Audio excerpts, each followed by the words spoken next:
విద్య మీద మాట్లాడదామా? ఇవాళ కూడా నాగర్ కర్నూలు జిల్లాలో ఈ పురుగులన్నం మేము తినమని అన్నం కూడా ఎత్తుకొని వచ్చి హైవే మీద కూర్చున్నారు విద్యార్థులు. ప్రతిరోజు ఎక్కడో ఒక దగ్గర విద్యార్థులు రోడ్ల మీద కూర్చుంటున్న పరిస్థితి. ఒక ఆదిలాబాద్ జిల్లాలో 92 మంది విద్యార్థులు ఆ విష ఆహారం తిని ఆసుపత్రుల పాలైనరు. 2 పిల్లలు విష జ్వరాలతో చనిపోయిన పరిస్థితి. రేవంత్ రెడ్డి గారు వచ్చినాక 36 మంది విద్యార్థులు ఈ రాష్ట్రంలో గురుకుల విద్యార్థులు చనిపోయినారు.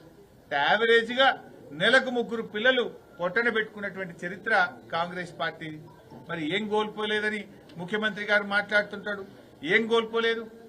కేసీఆర్ ఉండగా కరోనా ఉన్నా కరోనా కష్టకాలంలో కూడా 11 విడతల్లో 72,815 కోట్ల రూపాయలు రైతు బంధు కింద కేసీఆర్ ఇచ్చిండు.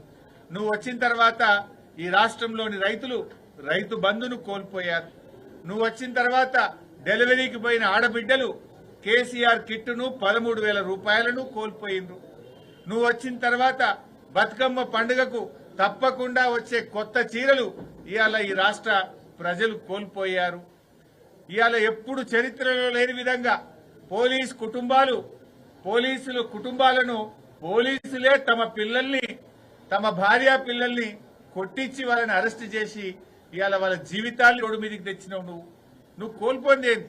మా సిరిసిల్లలో బంగారమోలే కేటీఆర్ గారి నాయకత్వంలో సిరిసిల్ల వేములవాడ ప్రాంత చేనేత కార్మికులు అద్భుతంగా ఆనందంగా జీవిస్తే నేతన్నల్ని మళ్లీ ఆత్మహత్యల పాలు చేస్తా ఉన్నావు. నువ్వు రైతులను రోడ్ల మీదకి తెచ్చినావు.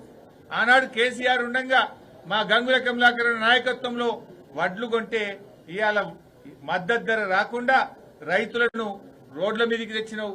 మద్దతు ధర ఈరోజు రైతులు కోల్పోయిన పరిస్థితి వచ్చింది. అశోక్ నగర్ లో నిరుద్యోగ యువత ఏమైంది 2 లక్షల ఉద్యోగాలని నిన్ను ప్రశ్నిస్తే వాళ్ళ వీపులు కమిలిపోయేటట్టు కొట్టించినావు. అశోక్ నగర్ లో నిరుద్యోగ యువతను రోడ్ల మీదకి తెచ్చి ఇవాళ వాళ్ళను కూడా మోసం చేసినావు. పాలమూరు ప్రాజెక్టు పనులు ఆగిపోయినాయి. గురుకులాలకు జ్వరం వచ్చింది. గురుకుల పిల్లలు మంచిగా చదువుకోవాల్సిన తరగతి గదుల్లో ఉండాల్సిన పిల్లల్ని ఆసుపత్రుల పాలు చేసినావు. పిల్లల బతుకులు ఆగం చేసినావు. దళితులకు దళిత బంధు కోల్పోయారు. బీసీలు బీసీ బంధు కోల్పోయారు. గొల్ల కుర్మలు గొర్రెల్ని కోల్పోయారు. మత్స్యకారులు ఉచిత చేప పిల్లల్ని కోల్పోయారు. ఉద్యోగస్తులు డిఏలను బకాయిలను నువ్వు ఇయ్యకపోవడం వల్ల పెరగాల్సిన వేతనాలు కోల్పోయారు. రిటైర్డ్ ఉద్యోగులు రిటైర్మెంట్ అయిన తర్వాత రావాల్సిన వారి బెనిఫిట్స్ ను కోల్పోయారు. హైడ్రా పేరిట ఎంతో మంది తమ ఇండ్లను కోల్పోయారు. రియల్ ఎస్టేట్ డౌన్ అయిపోయి లక్షలాది మంది ఉపాధిని కోల్పోయారు. జర్నలిస్టులు ప్రశ్నించే హక్కును కోల్పోయారు.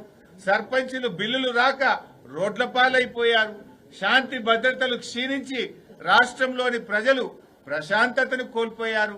అన్నిటికంటే ముఖ్యంగా అన్ని రంగాల్లో తెలంగాణ నంబర్ 1 గా కేసీఆర్ గారు పెడితే ఈ రోజు తన స్థానాన్ని కూడా తెలంగాణ కోల్పోయింది.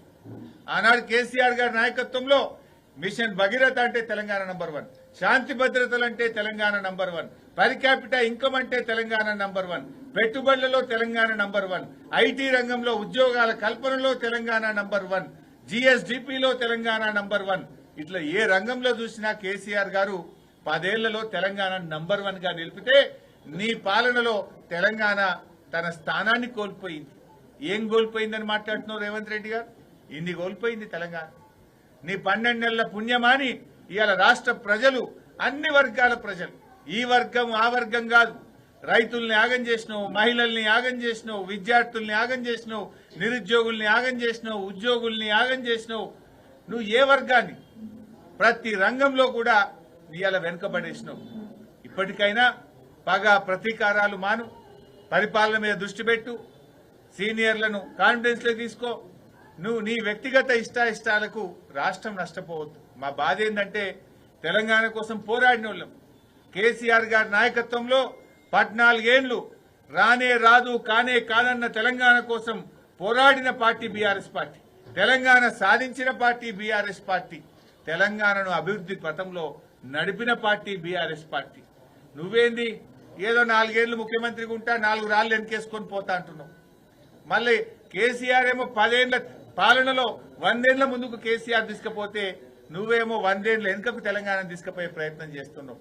మా తాపత్రయం ఈ రాష్ట్రం వెనుకబడద్దు, ఈ రాష్ట్ర ప్రజలు కష్టపడద్దు, ఈ రాష్ట్రం అభివృద్ధిలో ముందుకు సాగాలి, పోరాడి సాధించుకున్న తెలంగాణ ఇంకా అగ్రభాగాన నిలబడాలనేటువంటిదే మా తాపత్రయం.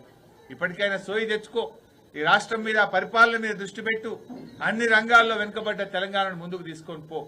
ఇవాళ ఇచ్చిన మాట ప్రకారంగా రైతు బంధు డబ్బులు 15,000 రూపాయలు రైతుల అకౌంట్లలో వేయాలని, దేవుడికి క్షమాపణ చెప్పి ఆ 2 లక్షల రుణమాఫీని సంపూర్ణంగా పూర్తి చేయాలని చెప్పి బీఆర్ఎస్ పార్టీ డిమాండ్ చేస్తుంది. నీ మంత్రులే చెప్పింది కదా, సగం కూడా ఇంకా గాలే. 42 లక్షల మందికి రుణమాఫీ చేస్తామని చెప్పారు, ఇప్పటికి 20 లక్షల మందికే అయింది. ఇంకా 22 లక్షల మంది రైతులకు రుణమాఫీ కాలేదు. నిబంధనలు పక్కకు పెట్టు, షరతులు తీసేసి ఆ 2 లక్షల పై రుణాలు కట్టాలనే నిబంధన తీసేసి చెప్పిన మాట ప్రకారంగా, ఇచ్చిన హామీ ప్రకారంగా రైతులందరికీ 2 లక్షల రుణమాఫీ చేయాలని బీఆర్ఎస్ పార్టీ డిమాండ్ చేస్తుంది.